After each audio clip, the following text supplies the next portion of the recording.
very good evening. You're watching The Big Vote with me, Akshata. Well, first up, the battle between the two star brothers of Tollywood is all set to shift to Karnataka. After megastar Chiranjeevi campaigned for the Congress in Karnataka today, Pawan Kalyan is all set to make his power felt in the state as he's going to set out for a campaign tomorrow in the state. Chiru woos voters for Congress battle. Crackers, flowers and an ocean of supporters. Megastar Chiranjeevi's welcome in Karnataka was a grand affair. After landing in Yelahanka, Chiru first held a convention in one of the grounds in Nama city. With the film star descending in their locality, fans scrambled to catch a glimpse of Chiru. Firstly, the actor turned politician addressed the Congress supporters who had scrambled to catch a glimpse of his. సంతోషంగా ఉంది ఈరోజు ఈ యలహంకలో ఏర్పాటు చేసినటువంటి ఈ సభకు తెలుగులో మాట్లాడుతూ ఉంది కదా అందరికీ అర్థమవుతుంది కదా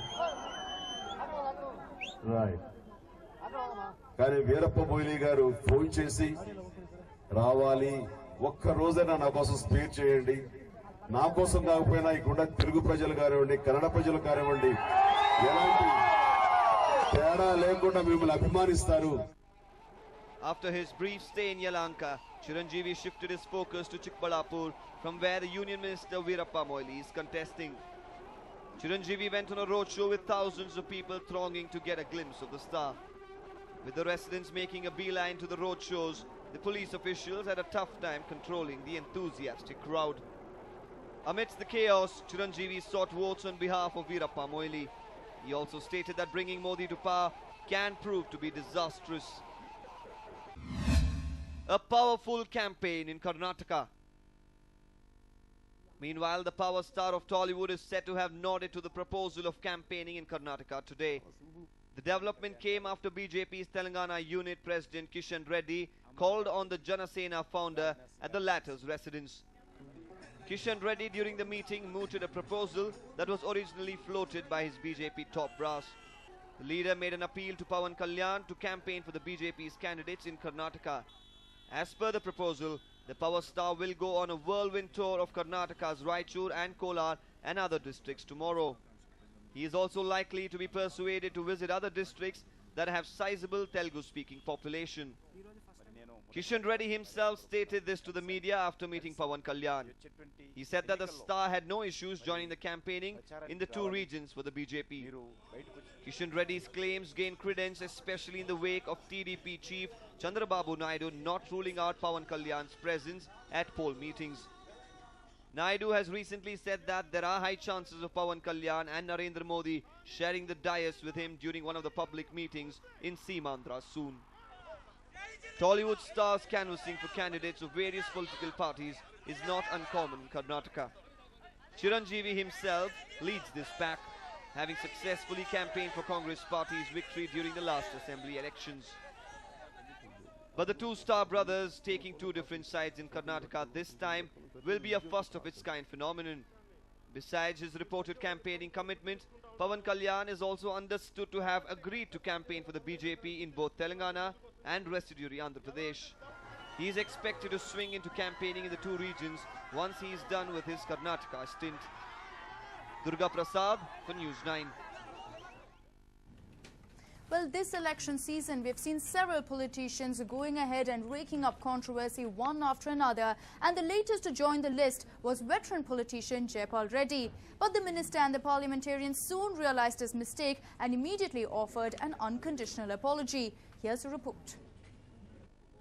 Even the best parliamentarians are not immune to the foot-in-the-mouth syndrome. The Congress party's senior leader Jayapal Reddy was in one such predicament on Monday. The veteran of many electoral battles is aiming for a re-election to the Lok Sabha from Mahbub Nagar in Telangana. If Jayapal Reddy ends up as a butt of all criticism in the next few days, he will hardly have anyone else to blame for it. It would be his own doing, thanks to the surprisingly greenhorn-like comments that the seasoned leader made.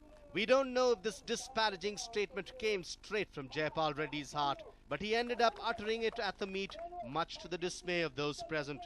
He realized his dangerous slip-up and in a desperate damage control move, he tendered his unconditional apologies. Jayapal Reddy, expressing remorse, should have brought the curtains down on the controversy, but other party candidates in the constituency were just not in the mood to forget and forgive. An independent nominee of the minority community told the union minister that he could be better off keeping away from a communal brand of politics.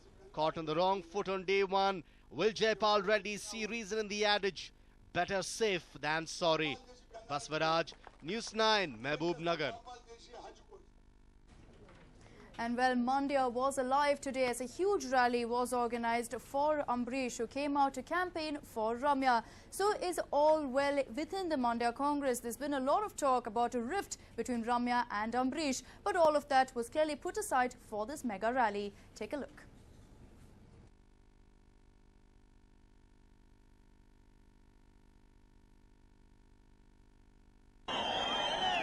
A massive public gathering. Mandya the Gandu wooing voters and a perfect sympathy stunt. And the icing on the cake was the presence of CM Siddaramaiah with a surprise entry by former CM and one of Karnataka's favourites, SM Krishna. Well, Ramya couldn't ask for more, with Ambrish kick-starting campaign for her in grand style. Marked with scores of supporters, this campaign comes amidst all the reported differences between the two stars, which of course is a huge relief if you ask Ramya. And Ramya even made sure that the love between the two is felt as she fell to his feet while entering the podium.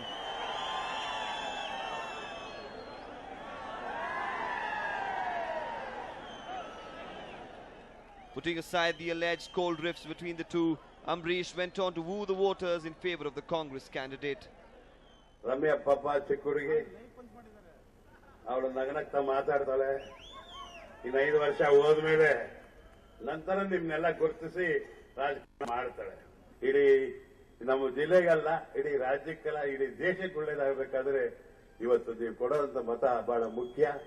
ಯೋಚನೆ ಮಾಡಿ ಬರೋ ಚುನಾವಣೆ 17ನೇ ತಾರೀಕು ತಮ್ಮ ಮತವನ್ನು ಕೊಟ್ಟು ನಮ್ಮ ಅಭ್ಯರ್ಥಿಯಾದ ರಮ್ಯಾ ಒಳ್ಳೆಯ ಸ್ವಲ್ಪ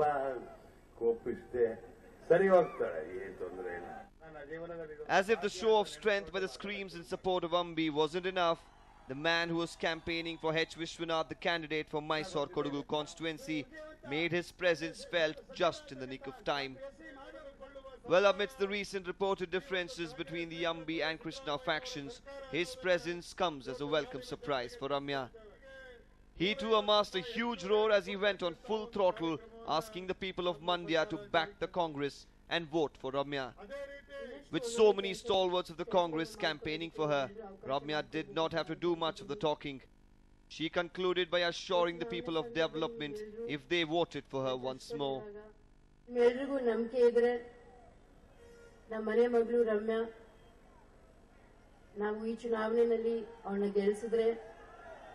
ಪ್ರಾಮಾಣಿಕ ಕೆಲಸ ಮಾಡ್ತಾಳೆ. ನಮ್ಮ ಜಿಲ್ಲೆಗೆ ಒಂದು ಒಳ್ಳೆ ಹೆಸರು ತರ್ತಾಳೆ. ನಮಗೆ ಗೌರವತರವಾಗಿ ಕೆಲಸಗಳನ್ನು ಮಾಡಿಕೊಡ್ತಾಳೆ ಅಂತ ನಿಮ್ಗೆಲ್ರಿಗೂ ಇದ್ರೆ ದಯವಿಟ್ಟು ನೀವೆಲ್ಲರೂ ಹಸ್ತಕ್ಕೆ ಮತ ನೀಡಿ ನನಗೆ ಆಶೀರ್ವಾದ ಮಾಡಿ ನನಗೊಂದು ಅವಕಾಶ ಮಾಡಿಕೊಡಿ ಅಂತ ನಾನು ಕೇಳ್ಕೊತೀನಿ. With so many Congress biggies coming together on a single stage, the support for Ramya seems exclusive.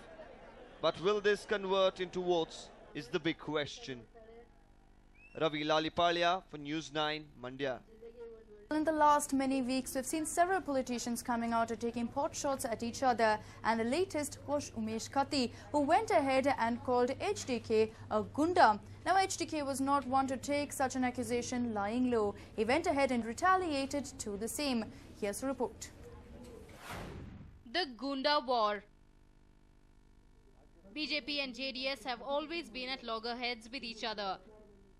But this time, the leaders resorting to mudslinging has hit a shameful low. The former minister Umesh Katti used derogatory terms to address Kumaraswamy and his father Devegowda. Kumaraswamy ಹೇಗೆ ಪ್ರತಿಕ್ರಿಯೆ ಮಾಡುವಷ್ಟು third rate ಮನುಷ್ಯನ ಅಲ್ಲ. ಅವನೊಬ್ಬ third rate ಗುಂಡ. 100%. Third rate ಗುಂಡ ಅಂತ ಹೇಳಿದ್ರು ತಪ್ಪಾಗಲಿಕ್ಕಿಲ್ಲ. ಈ ಮಾಜಿ ಮುಖ್ಯಮಂತ್ರಿ ಒಬ್ಬ ಉದ್ಯೋಗ ಬರದ ಮಾಜಿ ಮುಖ್ಯಮಂತ್ರಿ ಕೆಲಸ ಇಲ್ಲದೆ ಗುಂಡಾಗಳಂತ ಸೃಷ್ಟಿ ಮಾಡುವಂಥ ಬೆಂಗಳೂರು ಗುಂಡಾಗಳು ಈ ರಾಜ್ಯದ ಇಂಡಿಯಾ ಜಗತ್ತಿನಲ್ಲಿ ಎಲ್ಲೂ ಸಿಗಲಿಕ್ಕಿಲ್ಲ ಅಂಥ ದೊಡ್ಡ ಗುಂಡ ಅಪ್ಪ ಮಗ ಹಗಲು ದರಡು ಈ ರೀತಿ ಬೆನ್ನಲ್ಲಿ ಚೂರಿ ಹಾಕುವಂಥ ಕೆಲಸಗಳನ್ನ ಮಾಡ್ತಕ್ಕಂಥ ಒಬ್ಬ ಗುಂಡ ಅಂತ ಹೇಳಿ ತಪ್ಪಾಗಿಲ್ಲ. Yes, Umesh Katti called Kumaraswamy a third-rate gunda, a backstabber. He didn't even spare Deve Gowda and called the duo a bunch of gundas. The JDS leader, who was pained by the strong choice of words by Umesh Katti, immediately hit back at the man. Kumaraswamy said same to you and called Umesh Katti by very same adjectives. It's no more shocking to people. Political leaders stooping to new lows has been the flavor of this season.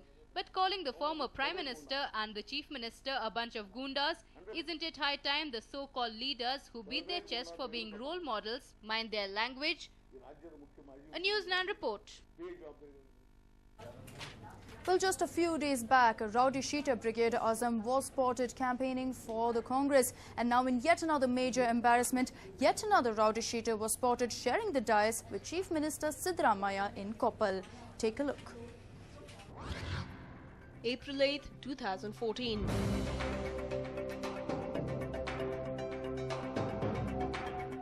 It was a shocker. Notorious rowdy sheeter Brigade Azam hit the campaign trail along with Home Minister KJ George, Minister Roshan Beg and Arshad Rizwan atop a mobile van. The jurisdictional police, who were quick to notice the infamous rowdy, tried to prevent him from boarding the campaign vehicle. But it is learnt Roshan Beg allegedly stopped the cops from discharging their duties. If this is the ground reality, the Congress conveniently shifted the blame onto the policemen on duty. Even Chief Minister Siddaramaiah watched his hands off the Congress rowdy connect.